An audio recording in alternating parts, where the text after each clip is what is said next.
வணக்க நண்பர்களே, இது உங்கள் எஸ்பி காட்ஸ் யூடியூப் சேனலுக்கு உங்களை மனதார வரவேற்கின்றேன். இன்னைக்கு நாம பேச போகும் விஷயம் மிக முக்கியமானது. 9 ஆண்டுகளுக்கு பிறகு ரீரிலீஸ் செய்யப்படும் சிவகார்த்திகேயனின் சூப்பர் ஹிட் திரைப்படம் ரஜினி முருகன். இந்த வீடியோவை கடைசி வரைக்கும் பாருங்க, பக்காவா உங்களுக்கு பிடிக்கும்னு நம்புறேன். இன்னைக்கு நாங்க அந்த படத்தோட பாக்ஸ் ஆஃபீஸ் சில டீடைல்ஸ்ல கண்டிப்பா பார்க்க போறோம். அதை நான் ஷேர் பண்ண போறேன். வாங்க வீடியோக்குள்ள போலாம். வீடியோக்கு போறதுக்கு முன்னாடி இந்த சேனலுக்கு நீங்க ஃபர்ஸ்ட் டைம் வந்திருந்தீங்கன்னா மறக்காம சப்ஸ்கிரைப் பண்ணுங்க, லைக் பண்ணுங்க, ஷேர் பண்ணுங்க. முக்கியமா உங்க கமெண்ட்ஸ் இந்த 2013 ஆண்டு பொன்ராம் இயக்கத்துல சிவகார்த்திகேயன் நடிப்புல வெளியான படம் தான் இந்த வருத்தப்படாத வாலிப சங்கம். இது ஒரு மாபெரும் வெற்றி பெற்றுச்சு. அந்த வெற்றியை தொடர்ந்து 2016 ஆண்டு மீண்டும் சிவகார்த்திகேயன் பொன்ராம் கூட்டணி இணைஞ்சு இந்த கூட்டணியில ரஜினி முருகன் படம் பாக்ஸ் ஆபீஸ்ல வெள்ளி விழா வரைக்கும் கொண்டாடி. இந்த படத்துல சிவகார்த்திகேயன் நடிச்சிருந்தாங்க. நடிகைக்கு கீர்த்தி சுரேஷ், நகைச்சுவைக்கு சூரி, வில்லனுக்கு சமுத்திரகனி, பார்த்திபன், ராஜ்கிரண் உள்ளிட்ட பலர் முக்கிய கதாபாத்திரத்திலையும் இருந்திருக்காங்க. இந்த படம் அப்போது மட்டுமில்ல, இன்னும் ரசிகர்களால் கொண்டாடப்படும் படம் தான். ஏன்னு கேட்டா அதுல இசை இமான் சார் அவர் இயக்கி அந்த 5 பாடலும் செம்ம ஹிட் ஆச்சு. பேக்ரவுண்ட் மியூசிக் ஆகட்டும், எமோஷனல் சீன் ஆகட்டும். இந்த நேரத்துல தான் ரஜினி முருகன் மறுபடியும் திரையரங்குக்கு வரப்போது. அது மார்ச் மாதத்துல.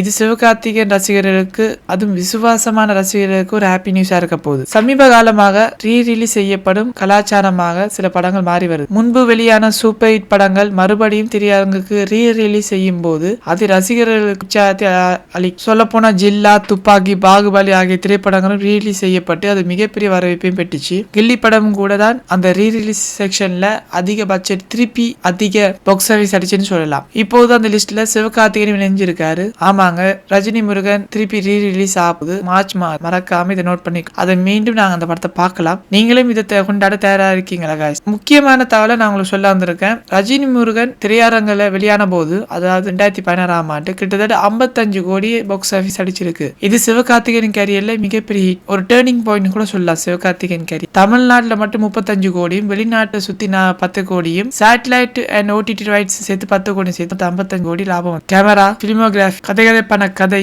கலகலப்பான நகைச்சுவை, சூப்பர் ஹிட் பாடல்கள் இதெல்லாம் சேர்ந்துதான் ரஜினி முருகன் ஒரு பட்டியை கிளப்பிச்சு அந்த டைம். இன்னொரு முக்கியமான விஷயம், சிவகார்த்திகேயன் ரசிகர்கள் சிவகார்த்திகேயன் அடுத்தது வரப்போது சிவகார்த்திகேயன் 23 இயக்குனர் AR முருகதாசம், சிவகார்த்திகேயன் 25 பராசக்தி படமும் மாபெரும் எதிர்பார்ப்புடன் எதிர்பார்த்திருங்க. அயலான் வெற்றிக்கு பிறகும் சிவகார்த்திகேயன் மாசையும் தொடங்குறாரு. இப்போ உங்க கருத்து என்ன guys? ரஜினி முருகன் ரீரிலீஸ் செய்யும் போது அதை பார்த்து திருப்பியும் குதூகலிக்க தயாரானி. உங்க கமெண்ட்ஸை வீடியோ கீழே பகிர்ந்து கொள்ளுங்க. எஸ்பி காட்ஸ் யூடியூப் சேனலுக்கு மறுபடியும் வருகை தாருங்க. உங்கள் ஆதரவு ரொம்ப ரொம்ப முக்கியம். இன்னும் ஒரு புதிய ஒரு சூப்பர் கண்டென்ட்டுடன் உங்களை நான் அடுத்த வீடியோ சந்திக்கும் வரை உங்களிடம் விட உங்கள் Prashanth. Don't forget to subscribe SP cots YouTube channel guys.